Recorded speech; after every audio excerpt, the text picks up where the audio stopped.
राधे राधे सभी को, जय श्री कृष्णा, जय श्री श्याम। कैसे हैं आप सभी? आशा करती हूँ कि आप सभी बहुत अच्छे होंगे। तो आ रही है करवा चौथ और करवा चौथ पर मिट्टी के ही करवे से क्यों दिया जाता है अर्घ? जानते हैं इसकी एक पौराणिक सी कथा, क्योंकि माता सीता से जुड़ा है इसका कनेक्शन।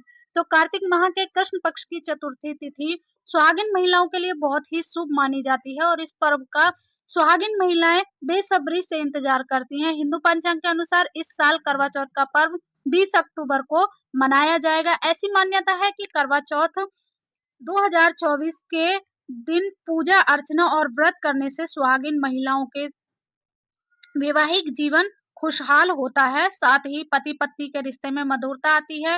इस खास तिथि पर महिलाएं दिन भर निर्जला व्रत करती हैं और रात को चंद्र दर्शन कर व्रत का पारण करती हैं। तो चंद्रमा को अर्घ देने के लिए मिट्टी के करवे का इस्तेमाल किया जाता है। क्या आप जानते हैं कि चंद्रमा को अर्घ देने के लिए मिट्टी के ही करवे का इस्तेमाल क्यों होता है? अगर नहीं पता तो चलिए जानते हैं इसकी वजह के बारे में। कैसे होता है इसका प्रयोग? करवा चौथ के दिन व्रत कथा का पाठ किया जाता है। कुछ लोग इसकी कथा दिन में सुनते हैं, वही कुछ लोग रात में पूजा के दौरान कथा का पाठ करते हैं। तो करवा चौथ की पूजा के दौरान मिट्टी के करवे में जल भर करके और अक्षत डाल करके रखा जाता है। करवे पर कलावा बांधा जाता है। रात्रि में चंद्रमा का दर्शन कर मिट्टी के करवे से अर्घ दिया जाता है।